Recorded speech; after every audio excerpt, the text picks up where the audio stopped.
Hey guys, welcome back to another great episode of Eggs. On today's episode, we have Jay Massey. He's the CEO and founder of Cashflow Diary. Cashflow Diary is a training and development brand for building short-term rental entrepreneurs. Before Cashflow Diary, Jay raised capital and invested in traditional real estate, single-family homes, note brokering, holdings, cell phone towers, and commercial real estate. Eventually, he built his real estate investing training program to share what he learned over the years, and with his real world experience, he's training people like us on how to invest in real estate. So welcome, Jay, to the Egg Show. Thank you for having me. I am glad to be here. Just please tell me at some point we get to talk about the Egg Show, like the name. That's my only request. Outside of that, ask whatever you want. Sure. Ryan, do you want to handle that one? Yeah, of course. So basically it goes like this. We talk about people's processes a lot of times. So we talk about sort of where they started, where they are now, and where they're headed. Over the course of anybody's journey, right, there's a lot of little teachable moments, learning moments, things they've picked up along the way, these little eggs that they can leave behind and share with people that are these little bite-sized chunks of information that can then be easily, distributed. So that's sort of where it came from, this idea of collecting all the eggs. Got it. Okay. Yeah. Well, we'll do our best not to kill the golden goose while we're That is great. Well, yeah. So Jay, to kick this thing off, let's talk a little bit about your background, where you got started, where you're at, and where we're going. So, I will say this, the background, there's nothing in my background that's going to be like, oh yeah, it makes total sense. That's why you do real estate. Because there's nothing back there that says that this is what we would get the privilege of doing today. And I say that to also say that there's a number of people that are probably listening, wondering, hoping, wishing you're like, I want to get into the real estate game. And I guess if anything, I just want to say that your story is not over. Maybe it's time for a new chapter. Here's what I mean. A few years ago, my wife, when she's pregnant, she has a condition known as hyperemesis. What that simply means is that she can't eat or drink when pregnant, which is kind of a problem. It's problematic. Right?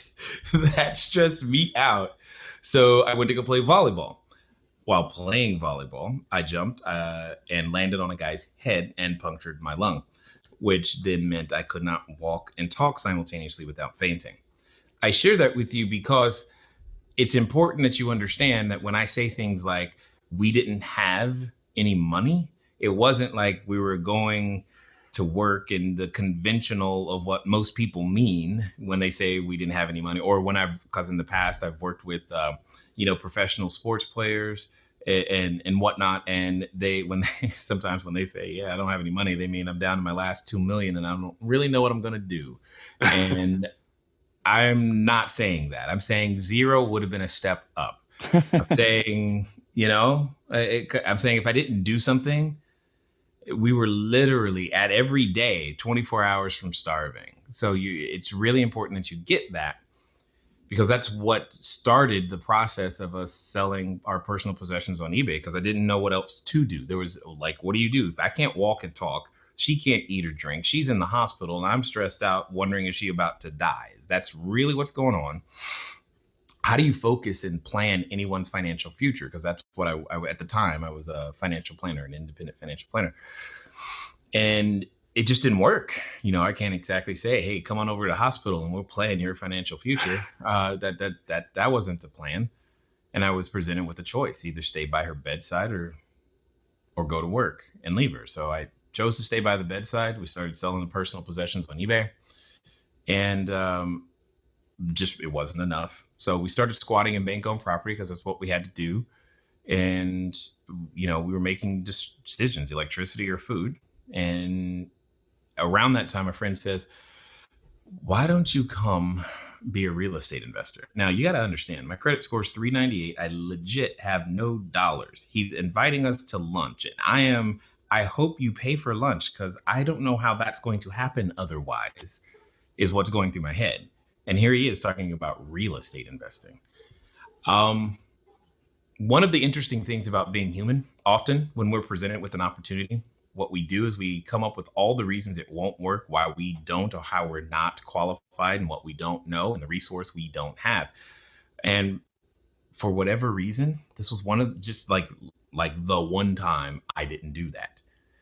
And I just said, instead of coming up with my list of things of why it wouldn't work, I just told them, if you want that to happen, you're going to have to show me how to do this with literally no money, as in you're paying for lunch. And he said, okay. So over time, I began to learn the skills, the techniques, and it turns out that the very first real estate strategy I did was known as wholesaling. And would you believe it? It involved buying things at a discount, selling them at a discount really fast. The very same thing I was doing on eBay. I had no idea. And all I did was switch. I was still doing physically the same thing. Yet when I did it with a house, it would be 72 hours or so, and we would earn between $2,000 and $26,000 each time.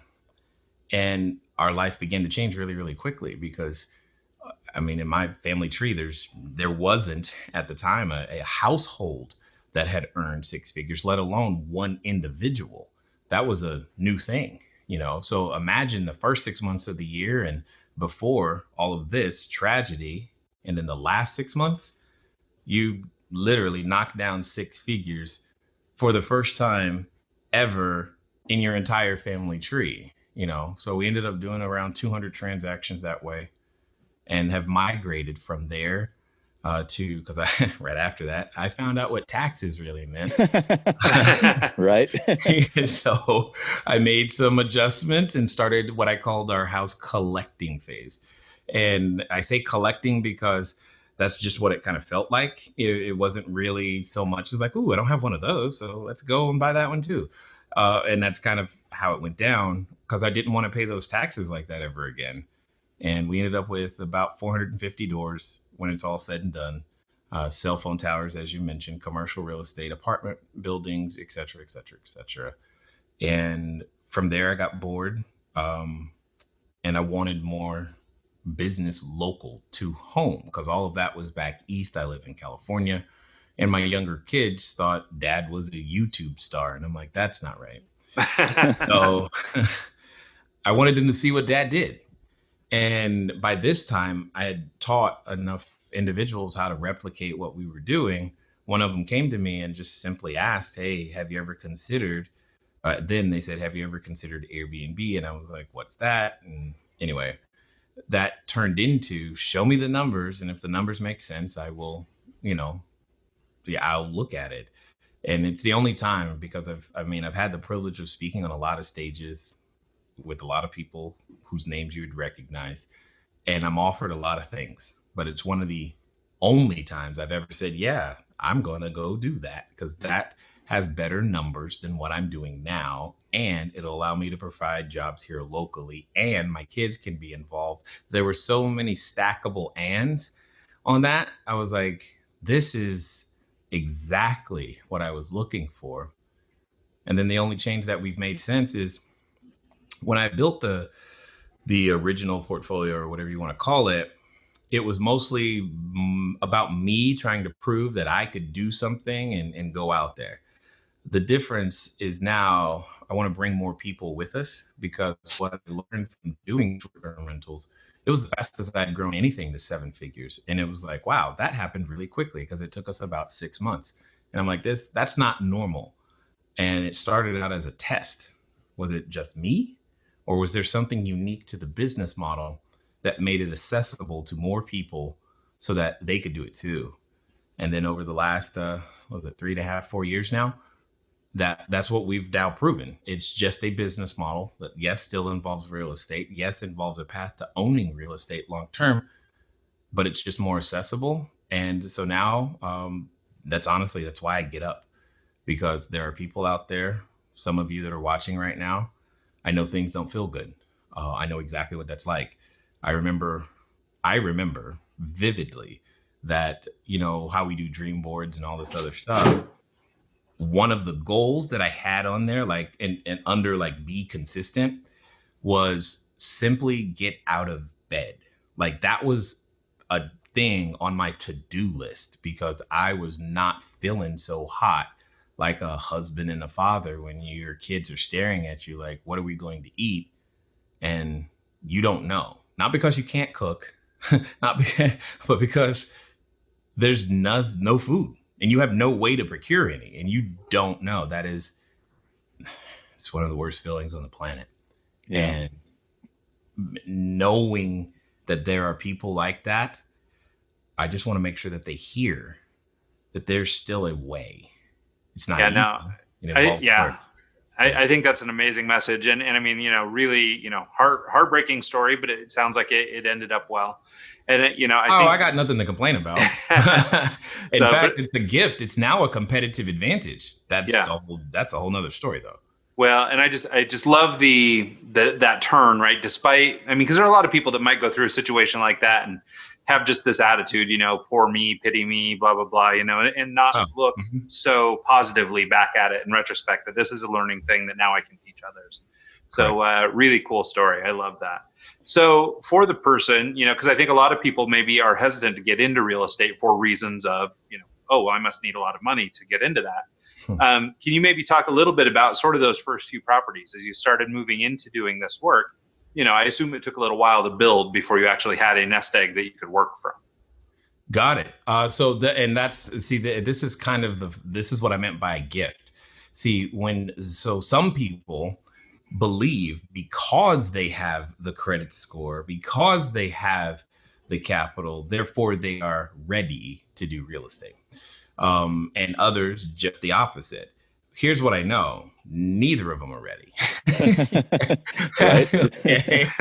They're just not, because it's not even about your resources per se, because every real estate investor, every business owner, every entrepreneur, nearly every person runs out of their own resources. And what you must learn to do is access the resources of other people. I was given the gift earlier. That's what happened. I got accelerated as if I was already 6, 7, 8 years in, because that's around the time when people who have their own resources really wake up to the fact that, man, I can't save any more money fast enough to buy any more houses or something of that nature. And I just started from that point and had to make it work. So it was never a luxury. I never had the luxury of fear. I never had the luxury of doubt. I never had the luxury of, okay, I'll get to it tomorrow. Those things were removed from me because of the situation. Therefore, make it work, which is exactly what I did. That very first transaction was 100% comedy, my friends. And I would like to sit back and be the fly on the wall just listening to the conversation. It's comedy, because I'll try to give you an example. This is how it went down. I'm hanging around real estate investors, and they say that there's this strategy out there where you can just take over an existing mortgage, and it's called subject to. Some of you know exactly what I'm talking about. Others of you not so much. But in fact, I'll tell you an example of how you can do one of these today. So they said that you can just take over the mortgage, and I'm like, okay, so if I take over the mortgage, does that mean I don't have to worry about credit? They're like, yeah, no, you don't have to worry about credit. I'm like, well, that sounds like a good thing for me right now. Then right after that, I was like, okay, well then what about the closing costs and all this other stuff? They're like, yeah, that's where it is. You have to find a way to pay for, or have the money to pay for, some of the closing costs or repairs, this, that, and the other. Okay, cool. And then I just kept asking questions. So if I got that handled, what's left? Well, you've got to find a tenant and blah, blah, blah. I was like, is there anyone who can help me with that? And they're like, that's a property manager. I was like, got it. So if I hear you correctly, what you're saying is, if I find someone, get them to say yes, I can make their mortgage payment for them, then negotiate to figure out how much money they want or how much money I need to give them to fix whatever the problem is. And I can then go get a property manager. You're saying I can have a property. They're like, yes. And I said, okay, be right back. So then that's all I did. Now, mind you, I didn't ask any other questions. All right. I just moved. So I went to a networking event and I developed a script and I started saying it. And then the lady said, yeah, that's me. And I was like, cool. So we talked. She said, yes. I was like, cool. You're the one I've been looking for. Then I go back to the people and I say, okay, cool. She said, yes. Now what do I do? And they're looking at me like, what do you mean? You had a seller say yes? Yes. And then did you get it under contract? No, you didn't tell me to get it under contract. Well, so what do? You need to get a contract. Okay, cool. Where do I get a contract from? And then they gave me one. I'm like, great. Now, mind you, I took it and went back to her. And then I said, then I put it in front of her. She's like, what am I supposed to do with that? I'm like, I don't know. And then I went back to them and I said, okay, great. What do we do with this piece of paper? They're like, put your name on it. Tell me where, because I don't know anything. You got to understand, in the back of my head was, if I get this done, we eat. All of those details were irrelevant. I was focused on the goal, eating. That's it. And it went like that all the way down to the point, and I said, because this was also a funny phone call, because it tripped the escrow officer out. There have been times where the escrow officer called me to check up to see if I was okay. And I was like, why? Why would I not be okay? She's like, yeah, we've had your checks sitting here for a while, and we were just wondering, are you going to come by and pick them up? Because you didn't know to go I get didn't them. know I had to go pick them up. You got to understand. I didn't know that. Oh, man. That's crazy. But this is my point. I didn't need to know it. I needed to know the immediate next step. That's it. Period. Anytime you're learning something new, that is all you really need to know is the immediate next step. There's a reason that GPS doesn't tell you the entire map verbally from the beginning. They tell you the next step because that's all that matters right then. And unfortunately, we get distracted and honestly, it's just various forms of fear. Fear, it manifests itself and disguises itself many different ways. And when we're afraid, then that's when we go, I could go to that meeting, but I need to read this one more time. I need to make sure. And, before I even talk to them, I want to know what escrow officer I'm going to understand. Do you understand? I didn't know what escrow was because they said open escrow. And I'm thinking it was something physical. I'm like, how do you do that? Like, where's escrow? Where's this escrow that I open thing that I'm supposed to open? And then they said, okay, now you have to close it. I don't even know how I opened it. Right. You understand? So but I was comfortable, and I've learned to stay comfortable with just knowing the next step. And that has allowed us to do, that's why we've done so many different types of transactions, by the way, is because I just needed the next step. I know where I'm headed. This is where I'm going. And you're telling me if I get to that spot, my family eats. Yes? Great. What's the next step? Cool. I'll be right back. And then I'll come back. So you eventually built this up to 34 units, 46 bedrooms. Well, when our long-term real estate was 450 doors, right now we have 34 short-term rentals is what you're referring to. Yes. Okay. Two different things. Did you get into the short-term game because you had the assets already in play, or is there a way to get into the short-term game like the Airbnb style business without having the doors? Okay. You are running the risk of getting me really excited right now.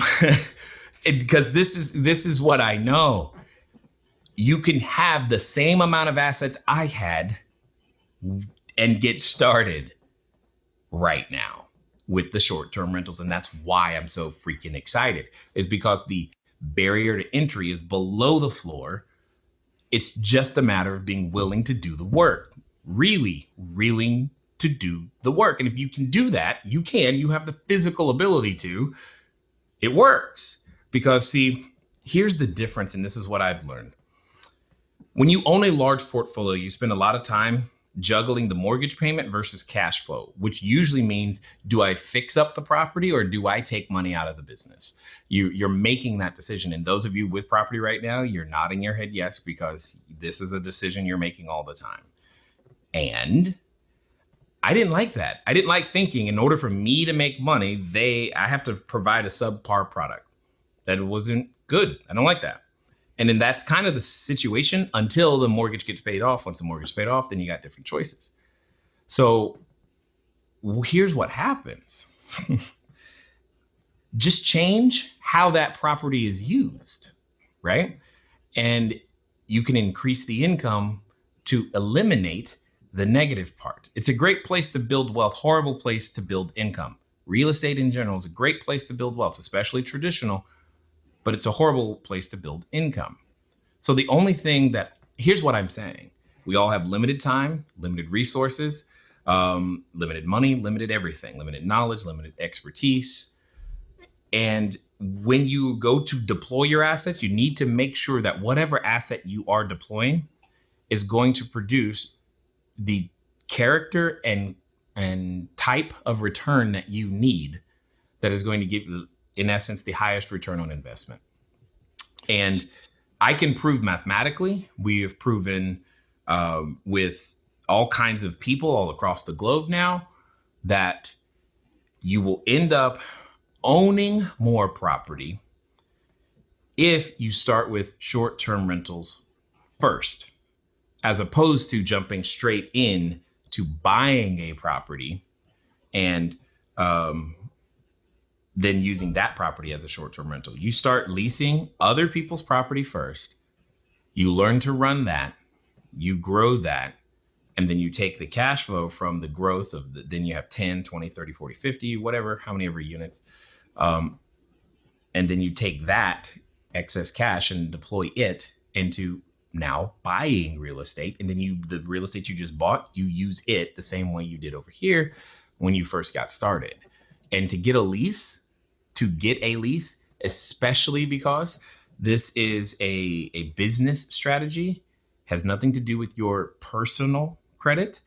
And what you're now missing are the FF&E, furniture, fixtures, and equipment, and basically some first month deposit or whatever you and your landlord are negotiating in terms of the rent, which sit in the range of a credit card for most individuals. Okay, so so I can get my head around the business model, you're approaching a landlord and you're saying, I want to lease your apartment, your area. You set up the lease through the business, and then you go and you Airbnb it out, and that covers your lease, and you're hoping to make more in that month span than what the lease is, and that's your profits on the building. Is that pretty much it in a nutshell? Pretty much it. Yeah. I would make some language changes, because one of the things that's still that because it's so new, one of the things that is happening right now is people are using the word Airbnb as a verb. And it's actually not, because Airbnb, that'd be like saying I'm going to Amazon my, shampoo. That doesn't sound right. But yet Airbnb and Amazon are the same. They're both marketplaces where buyers and sellers meet. Instead of a physical product, like in Amazon's case, it's a service, i.e. a place to stay. And that's really the biggest difference in the language, some of the languaging that you were saying. But yeah, for the most part, you got it right in concept. And what I am saying, when executed properly, and this is where the benefit of running a very large portfolio and housing thousands of people come in, because it's like, how can you run it efficiently enough so that you can literally have an operational profit in your first 30 days that you're like, wow, this is like working. And that's what we have refined, is a system that helps people to do exactly that, to where I just need you to get one. Because once you got one, we can help you get the second, third, fourth, fifth, 10th. I think we have one student over 100 now. It's crazy. And what kind of profit margins are we looking at? Like, what's an average? In a percentage, I tell people to estimate anywhere between 20 to 30% of net profit. For those of you who can't relate to that particular number as a percentage, I tell you to estimate around $800 per month per bedroom. Okay. So when you come into a market and you're trying to get into this kind of the short-term rentals, what are the defining factors on if you want to move forward with the property or not? And how do you determine what market you should be in? Got it. How much time do we have today? Right. Okay. So let me do this. I'm assuming that, because the way you're asking that question suggests to me that you have a little bit of real estate experience. Is that right? Actually, no. I've never bought a piece of property in my life. Have you ever lived in a piece of property? I have. I've had a couple. Yeah. So you have some real estate experience. Yes. Okay. True. Okay, got it. And so, you've signed a lease before. Well, and I was going to say, in the spirit of full transparency too, Mike is interested in the subject. He may not have bought anything. Yeah. But he's definitely that's done fine. He's done some reading. So yeah, he may be able to speak that's what I better than meant. can. Because I'm hearing, I'm starting to hear language that suggests he's read somebody's book or something, and I can hear it. So I'm just like, okay, got it. And this is probably going to be the biggest challenge for any of you who have some real estate background, is to understand that the property is, I mean, it's a factor, but it's almost irrelevant. Here's why. Really? Yes. Okay. Yes, because again, all I'm saying, hey, I'm just saying, this is what makes it a predictable system. All right. What I'm about to tell you, this is part of what makes it very predictable. And landlords are making this mistake all the time, but that's another story for another day. It's not about the property. It's about the experience at the property. That's what the person is purchasing. They, whether you have vaulted ceilings or not is 100% irrelevant to them, unless it's a part of the experience. So because it's a part of the experience at the property, I'm going to go in an extreme for a moment. Okay. Let's pretend that for whatever reason, you're one of those individuals who wants to see a crocodile up close and maybe wrestle a gator or two. I know for a fact right now, and somewhere in the middle of swampland, Florida, there's Bob. And Bob lives on one of those cabins with stilts, right? Just like you're imagining in your head. And he's got an airboat, and he's named all the crocodiles, in fact, and he will gladly take you on a tour. And he's got a little cabin right next to his that you can stay at and be a part of the experience of going and talking to the alligators. And he'll charge you just $200 per night per person. And there's somebody right now who knows somebody who would be like, yes, that sounds like fun. Let's go. It's not me. Okay. But it has nothing to do with the piece of real estate. It's the experience that you create at the real estate, which means you need to understand who it is that you want to serve. You need to know that ahead of time. And this is what we spend a lot of time on, this one piece alone, because people want to skip this step, but it's the most important in order to eliminate. The problem is there's too many choices. So we have to eliminate them by narrowing in on a person. Now, when I say a person, I mean more than just the reason why they're traveling. For example, let me give you on the other side. There are individuals who are also looking for an experience, because this event is supposed to be once in a lifetime, and it's what they do. And they want to travel to a particular location and bring all their friends, and they're going to have a destination wedding. And you know what's interesting? If you have the right house, possibly with a insane backyard or a ranch or maybe near the beach, suddenly the destination wedding is happening at your short-term rental. In fact, I'll go one more for you. Have you ever seen a movie? Yeah, of course. A few of them. And has the movie ever had an interior scene inside an apartment or a house? Sure. That's a short-term rental.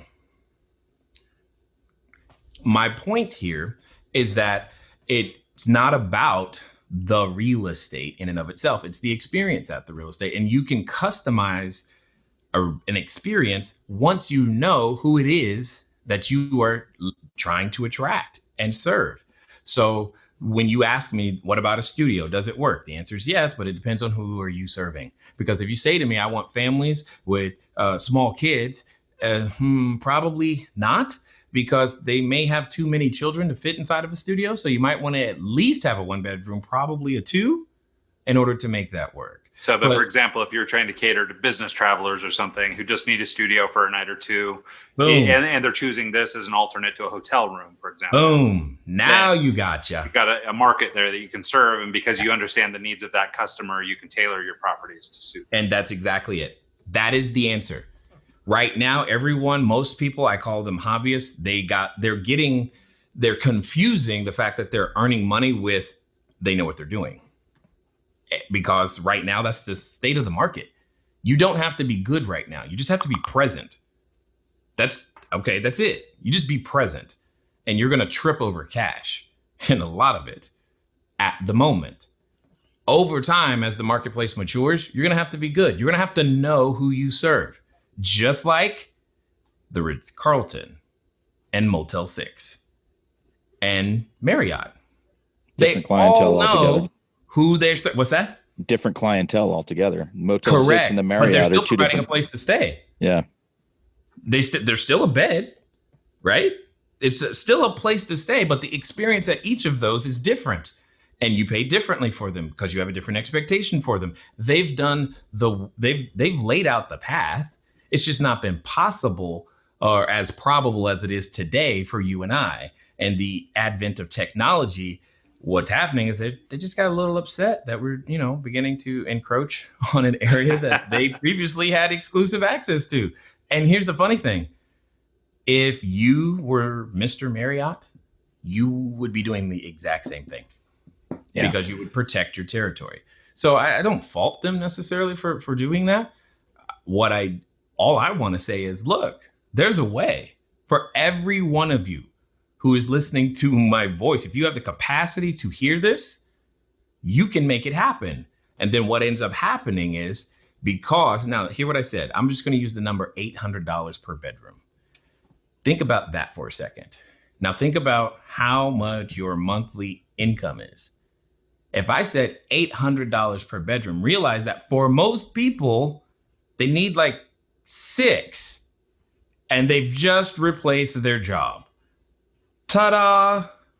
And 6 is nothing, guys, in terms of amount of time that you have to invest in order to actually make them run. And that's without systems. Once you add systems, you ain't got nothing to do but go get more units. And that's what we end up doing. When you talk systems, what kind of systems are you talking about? Because that to me is the answer to this problem that I was forming in my head.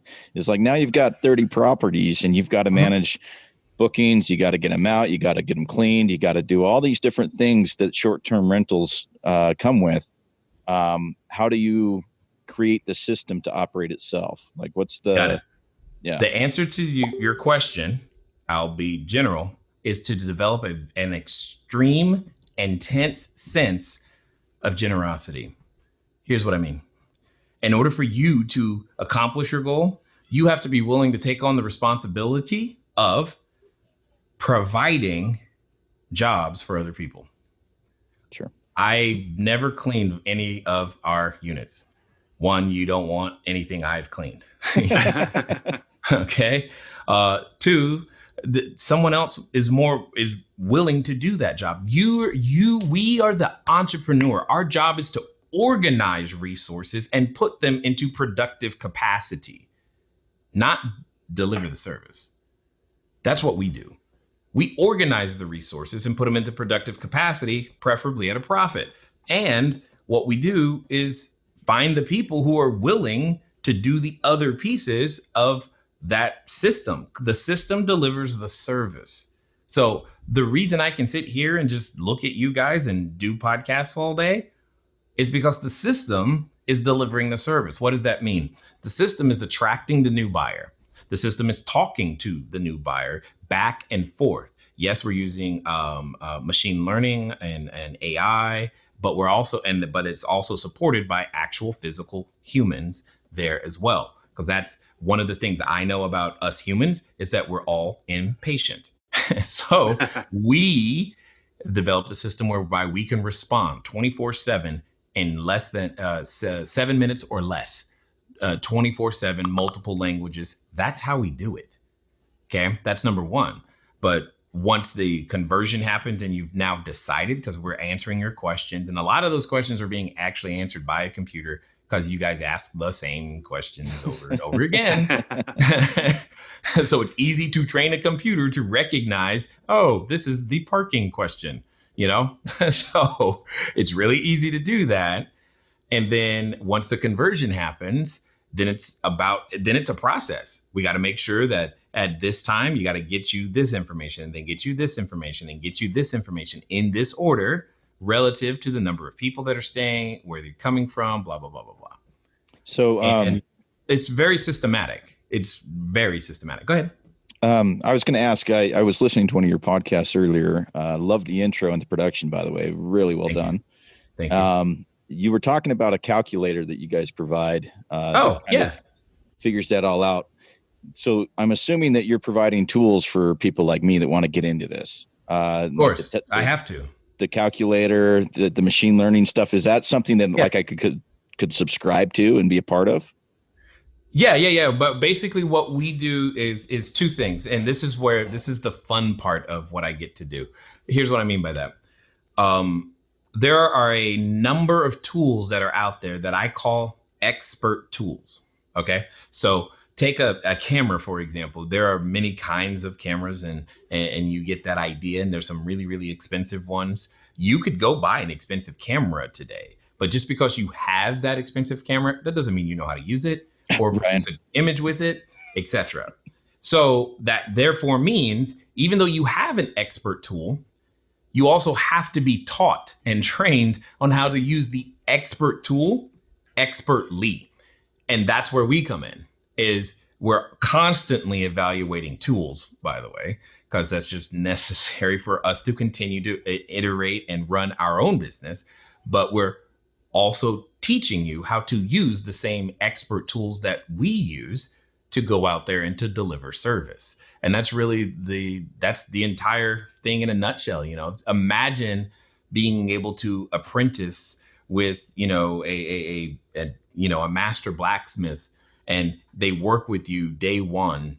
And as their, you know, techniques change and get updated, they update you with yours so that everybody pops out a version of the same master blacksmith, and y'all just keep going out there and doing your thing together. That's really what we do, you know, for people. And we accelerate the process, especially at the beginning, because there's a lot of quote unquote catching up you got to do.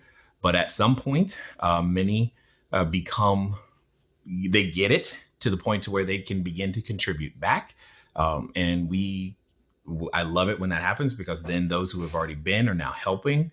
And it's just become this community of individuals. And as the laws change and, you know, things happen, we just got each other's back to make sure that we help each other protect, you know, the rights to do our business. Interesting. So, Brian, did you want to? I was just going to say, so one of the things that I think is so cool about your story is, I guess, you know, you were in a bit of a pickle where you were, sort of forced into having to learn this stuff. And, as a way to basically survive. So maybe you had some motivations that others might not. But for the people who are saying, I'm broke, I'm destitute, you know, maybe 10% better than you were doing, but are looking to get into something like this. One of the things I think is so interesting is how quick and how willing you were to jump into something, how willing you were to fail, and how willing you were to keep going. And I think that this is one of the things that people run into where they have trouble is, you know, they're afraid of failure in the first place. So that might keep them from going. Then if they do fail, you know, assuming they've jumped that hurdle, they then stop and don't proceed. Right. And then, you know, and so I wondered if you could maybe, or if you've put any thought to a version of your story that might be relatable for somebody who wants to do these things. They're maybe not in a life or death situation like you were describing, but they still want to get into this game. How do you help people deal with fear and failing and being okay with it?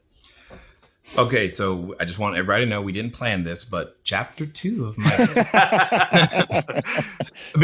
because I've been asked this so many times, like literally so many times, because people will come up to me after I'm on stage, this, that, and the other, and go, okay, Jay, look, it's amazing what you did, but we're not that bad, and I don't even ever want to get anywhere near it.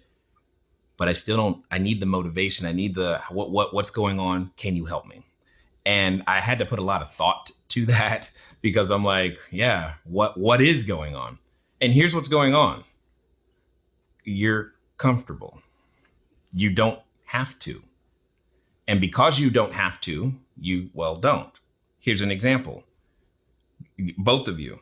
What happens on April 15th? I don't want to talk about it. What's that? I don't want to talk about it. Yeah. I understand. You don't want to talk about it, but you know what it is, don't you? I don't even have to tell you. You're like, oh my God, right? Thanks for the reminder. Appreciate it. It's something else you have to do, right? Sure. So therefore it gets done, because if it doesn't get done, they've got guns in jail and they can threaten you with it. Therefore you get it done. Right? Sure. Now, it doesn't have to be that desperate. You just have to learn how to create that same mental state. That's all I'm saying. See, some of us get I was so lazy, the mental state got created for me. Right. Now you who are in a better position, you get to exercise diligence and patience and focus and faith to create that mental state intentionally. And here's the mental state. When your reality and what you desire are really close together, this gap right here in the middle, it's not that big. It's no big deal. I could take a vacation, but who really cares? It's not that big. I already had one of those. I don't need another one, do I? It's not that big of a deal. But because you're human, if you learn to expand your reality versus what it is that you desire. Now, see, here's the thing. Some of us, when we're talking about our reality is right here. The dreams are right here. And for some of us, what happens is we don't increase our dreams. Our reality just gets worse. And you know what happens is pain, and we figure it out and we come right back to where we were. Sometimes what happens is we just learn to increase what we want. Reality doesn't get worse and we just move forward. And then for a select few, those of you who I call the chosen, you are like me. What happens? Your reality gets worse and you learn to increase what you desire, i.e. your minimum standards, what you're willing to accept.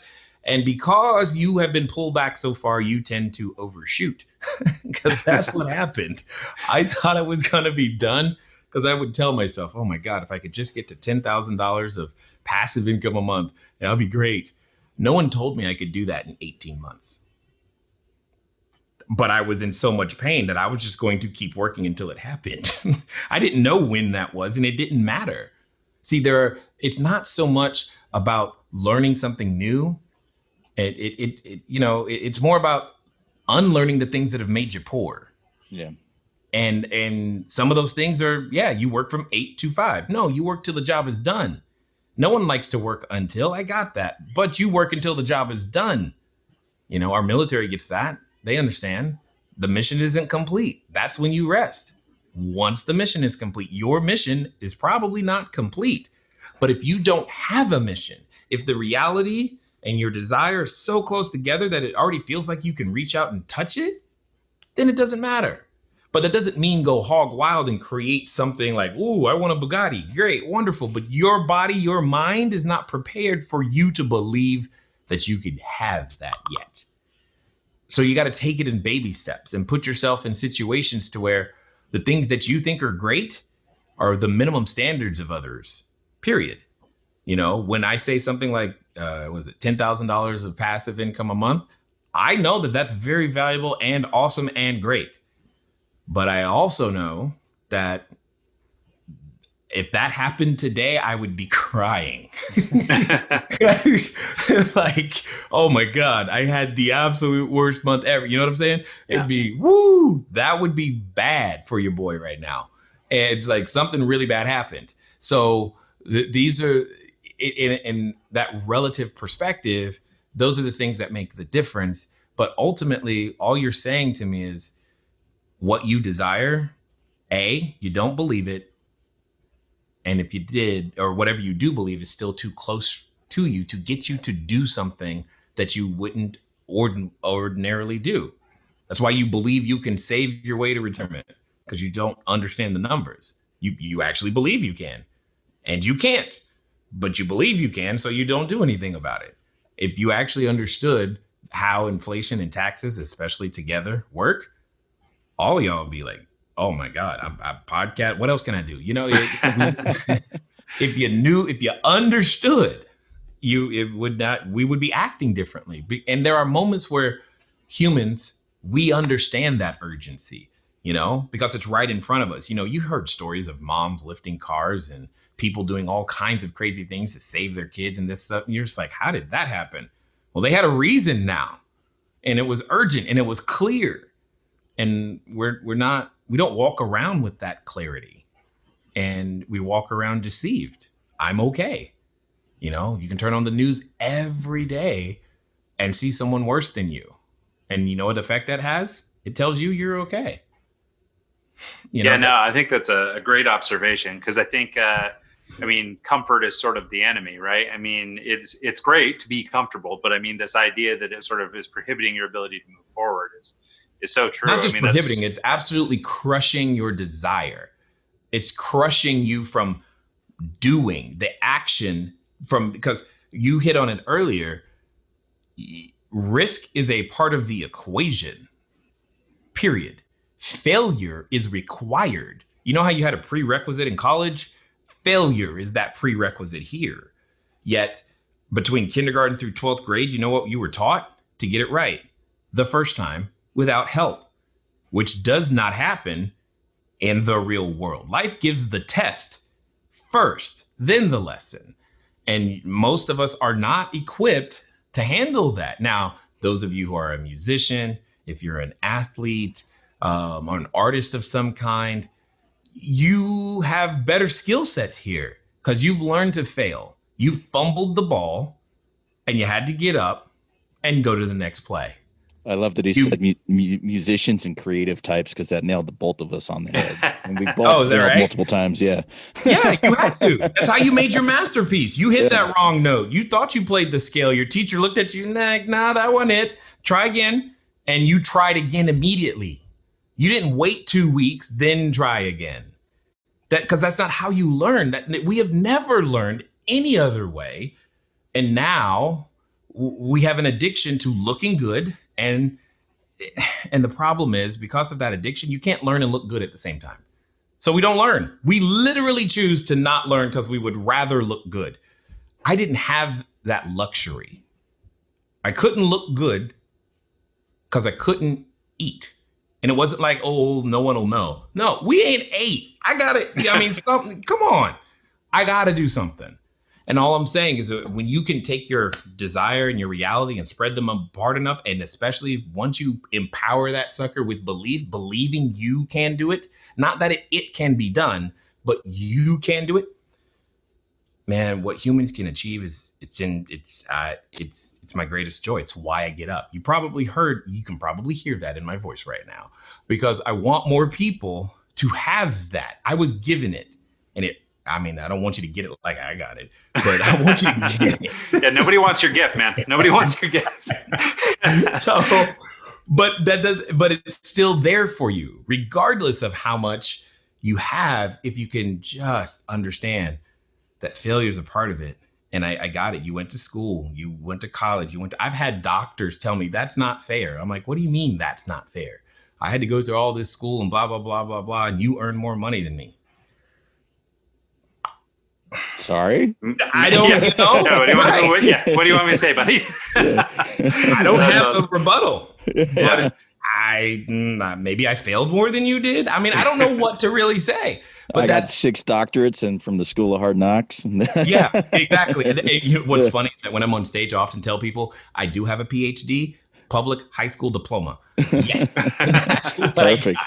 Because, I've cried a lot of tears to figure this out. Yeah, it's so true. I mean, and it's not about formal education. It's not about any of that stuff, right? It's really all about that try, that effort, that, willingness to work. It's all this, grit that you're describing. It's all this, I don't think anywhere in your story did you say it was easy or that it came naturally. I mean, there's nothing in there that makes you think that this was an easy road to hoe.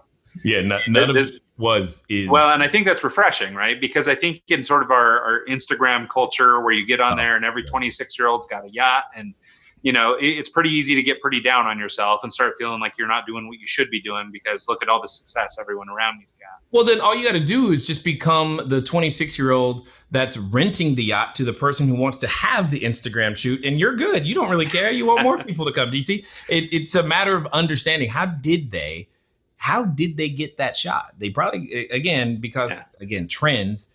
People were into using it and paying only for the use of the thing. So you just have to learn the definition of an asset, understand that you can make one right now, and then put it out there into the world and then just get better at that. Fail fast, fail forward, fail frequently. Success is on that other side. And it's okay. It's legit okay to fail. Just keep going. It's part of the process. But if you're not willing to do it, here's what I do say. then stop saying you want the other thing. That, because until you are, that's just flat torture, like literally emotional, mental torture that you are putting yourself through, saying, I'm going to have this or I want this, but there's no physical evidence in your world. No one could convict you of taking any actions. You would never be guilty of being a man or a woman of increase, as it says in the book, The Science of Getting Rich. You would never be guilty of that. And you need to be if you're asking for more. And unfortunately, we're getting to a point in the world where you won't have the luxury of asking, because in order to just do some of the most basic things, you won't have a choice. You just won't have a choice. I mean, it's like, if you want medical care, you better learn to own a business and get enough assets so that you can pay for it.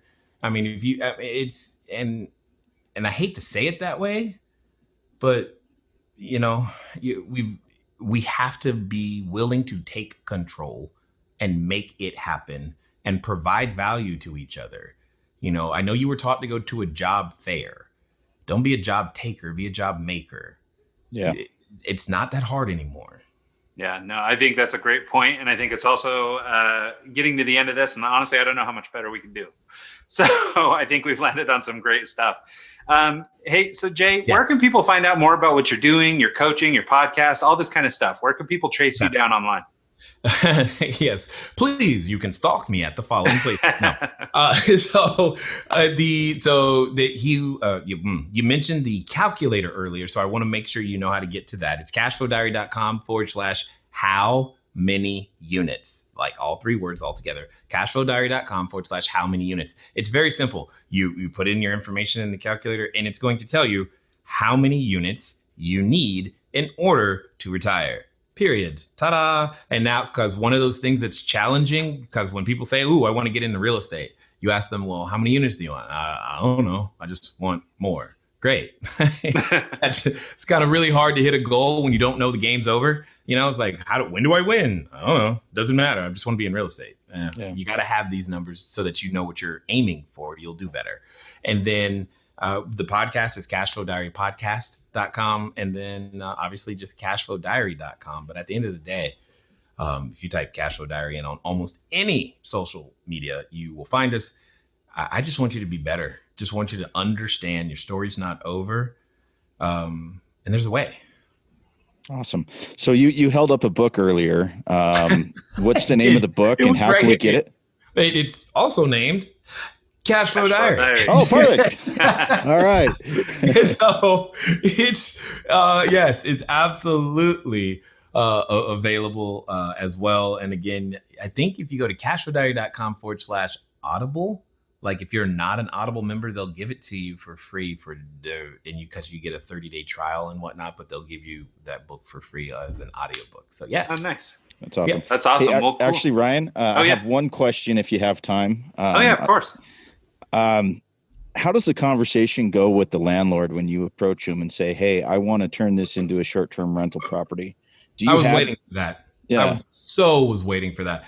That is actually what's really funny is that today I'm doing that very presentation is literally what I'm doing right after this is training and teaching people exactly that.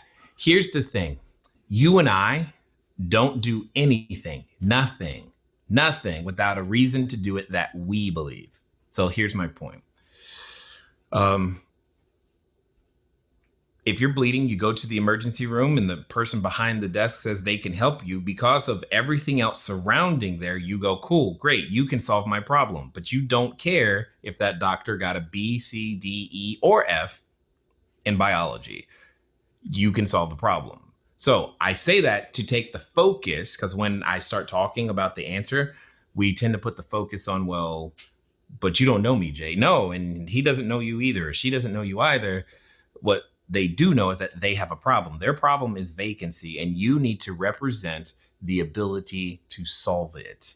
And if you can do that, they will gladly, happily allow you to rent their space. I routinely get today referrals from other existing landlords saying, hey, can you do for my friend what you did for me? Because their vacancy goes to 0. So what does that mean?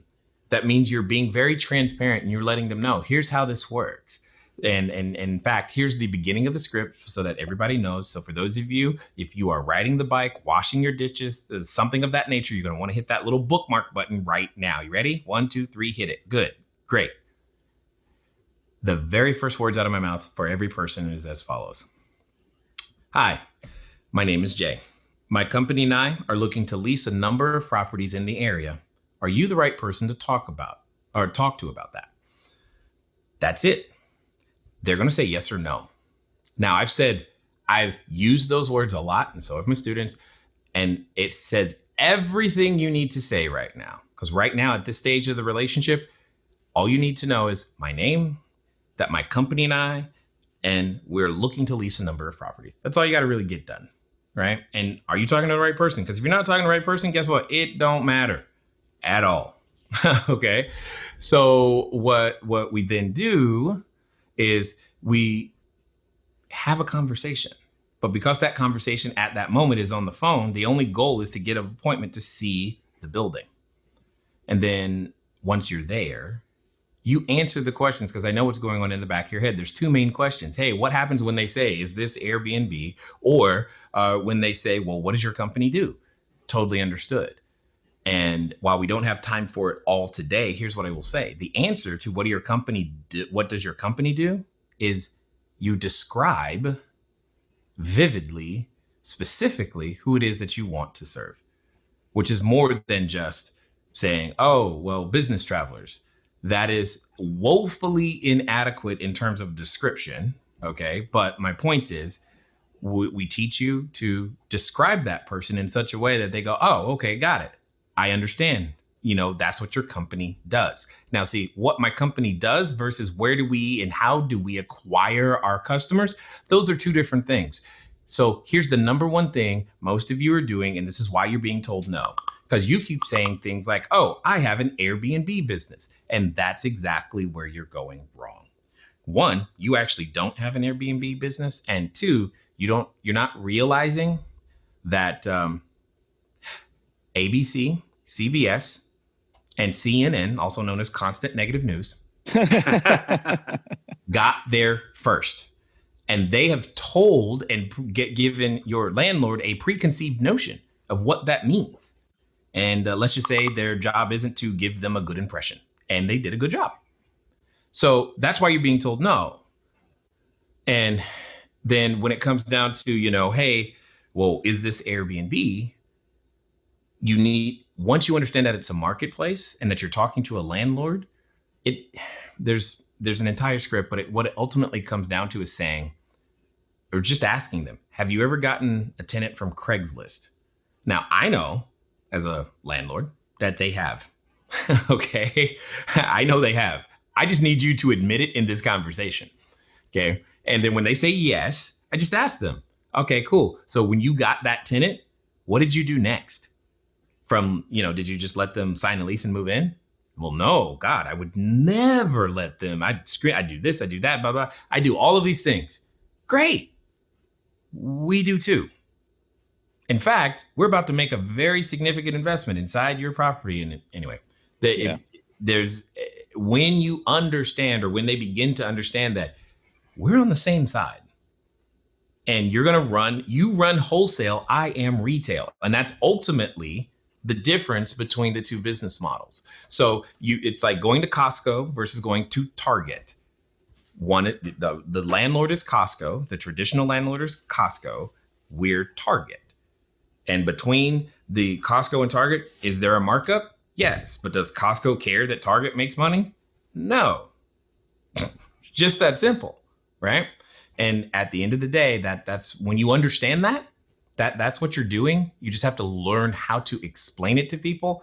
A, so it makes sense. B, so that they don't feel like you're talking down to them. And C, such that they can go, oh, okay, not only does this make sense, how come no one's ever thought of this before? You have no idea how many times I hear that. And refer you to their friends, because inventory is the name of this game right now. And when you, like I said, $800 per month per bedroom, you start to do that math, it'll tweak you a little bit. And you're just like, did he just say I could get $800 per month and only work an hour a day? That's what I said. And that's what we do.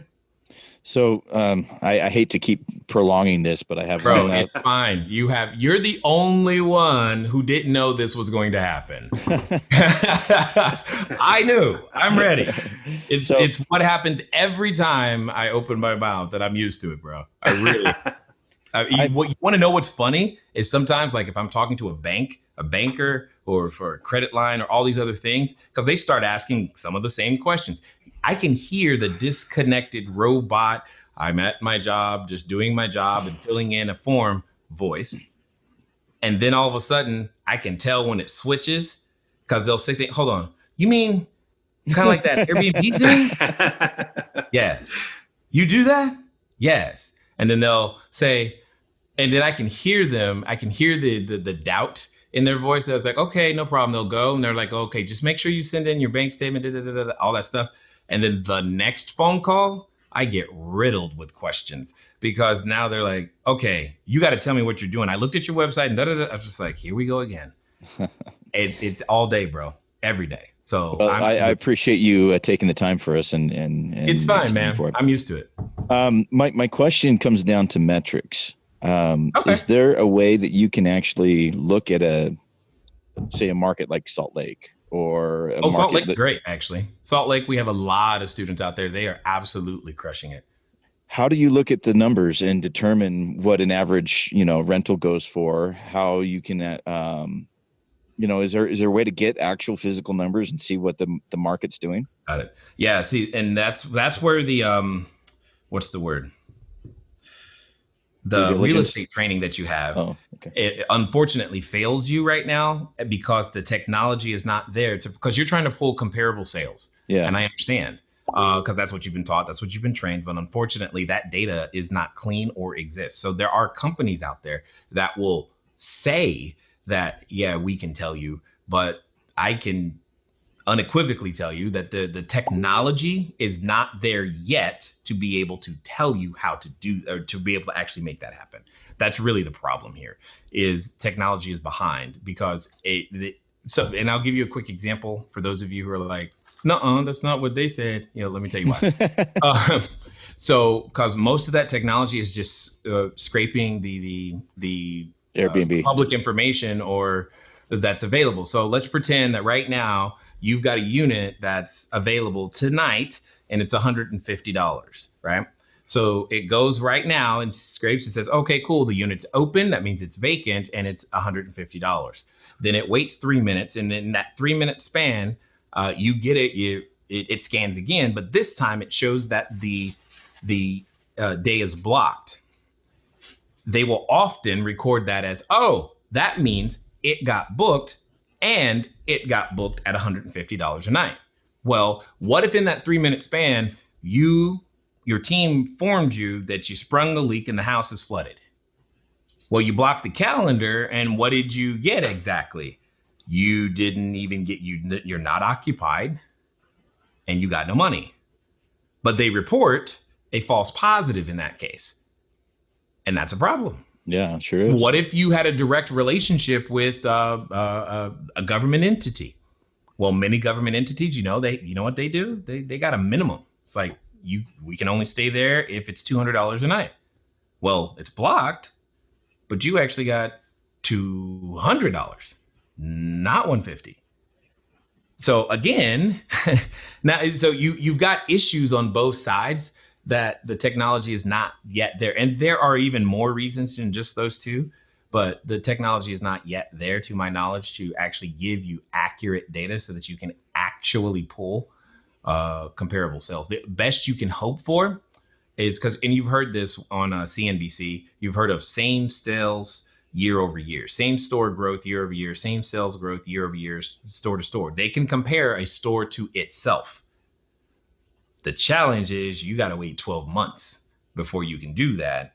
So that what that ultimately means is that the first 12 months is you are honestly putting forward your best guess and learning along the way with the understanding that there's a lot of opportunities that you're going to miss, because that's what's really going to happen. You're going to miss a lot of the upper opportunities because you just didn't know that the pot-bellied pigs of America come to your city every 3 weeks, and you just keep missing the extra revenue that they bring with them, because when is the last time you've even seen a pot-bellied pig? Because Yeah. there's so much stuff like that that's happening in every area, and you just got to learn it. And that just takes time.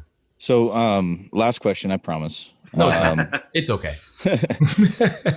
I've thought about investing in a market that's more of like a tourist area during the summer. Sure. It's Chelan, Washington. It's a place I work at a lot, and the thought is if I invest in property there, I'll have a place to go to when I'm working there. With it being a seasonal market, do you think that you can feasibly generate enough income during the 6 months that tourists are there to cover the cost of the property? Oh, not only feasibly, and not only think. Here's why I say that. I say that for a number of reasons, and then I'm going to leave you with one more point on what you just said. Extreme weather patterns exist in many different places. I look at our students, say in a Phoenix or in anywhere in Arizona, because that place is just hot. And they have the inverse of the same thing of what you're saying. It gets too hot sometimes, and they have to just plan and budget. So it really comes down to, are you willing to hire a professional bookkeeper? Are you willing to follow the cash management plan that we lay out for you? If the answer to both of those questions is yes, then great. No problem. We can help you develop a pricing strategy that will allow you to profit over the 12 months, because you still have to pay all the bills. I got that. And make it work. So, and because sometimes it's not necessarily about the fact that you're going to close per se, as much as it's about you might have a different customer. For example, out here during certain months of the year, the majority of our customers come from the UAE and Asian countries. And then there's times where they come from Australia. And then there's times where they come from the UK. And it's my job to know that so that I can attract them here or to me for the right reasons at the right time. And that first 12 months, you don't know what you don't know. And I also want to say that as far as tourism goes, you don't need a place that is tourism specific, because we've identified 45 different use cases. Tourism is but one. Sure. And so for those of you who are not in a, sunshiny place or something of that nature, that doesn't mean you can't do it. It just means you have to have a different use case. You have to have a different understanding, because here's what I will tell you. I don't care what the weather is like. Everywhere, somebody's house, somewhere, some place today, someone's house flooded, and they called their insurance company, and their insurance company right now is trying to find that family a place to stay, which could also be your short-term rental, right? Interesting. So there are so many use cases. It's insane. So you don't have to pick tourism in order to do it. And lastly, specifically because you said what you said, if you want a nice place that you want to go for a vacation or something, fine, get you a nice place. But you leverage your business to pay for that nice place instead of trying to combine the two, okay? Instead of trying to combine the two. So go build a portfolio that'll throw enough free cash flow so that it'll pay for the mortgage. And then now you don't have any other concerns constricting the place you actually want to go for your family for a vacation. That's a way better way of looking at it. Well, thanks, Jay. We really appreciate your time. I learned a lot. It's definitely opened my eyes to a whole nother world of real estate investing. Last week, we had someone talk about wholesaling property. So I'm learning a lot. It's been a good month for me. Yeah, no doubt. Yeah. Now we just got to pull the trigger and do something. I know. I'm working on it. Cool. Like I said, there are two tenets that I tell my students. I tell them the only time is now o'clock. Hear that again. Now o'clock. And move at the speed of instruction. So because those two things are things that you must learn to practice, because that hesitation will get crushed. If you are ever going to get to multiple 6 or 7 figures or more, that hesitation, it doesn't mean don't consider. It means you must learn how to get yourself into a position to be able to make these decisions way faster. That's Awesome. all. And you got to learn yourself to do that. That's a lot of self-awareness and study and whatnot. But over time, that will die. That will have to in order to make it work. Thank you so much. Appreciate it. That's awesome. Yeah, Jay, thanks so much for your time. Thanks for going a little long and getting into that with Mike. Really good advice for a lot of people that are interested in doing this. And like I said, sort of, more than once throughout this conversation, like I really appreciate your spirit and just sort of the drive and sort of that can-do attitude. I think that rubs off on people and really helps people move forward, especially in things like this that could be a little scary to the novice. Oh, it's a lot of scary. Oh yeah, absolutely. Thank you for that though. Yeah, it's a lot of scary. I am glad to be of service, and just let us know how we can help. All right. Well, yeah. And once again, that's cashflowdiary.com. Our guest was Jay Massey. Thanks so much to everybody who tuned in on the live stream and who will eventually download this episode and be enlightened. If you've got questions for Jay, anything, hit him up at cashflowdiary.com and or relay them through us. Let us know what you thought of the show and what we can do to continue improving around here. So thanks again, Jay. Really appreciate your time. Have an awesome week. And Awesome. We'll see everybody next time. All right.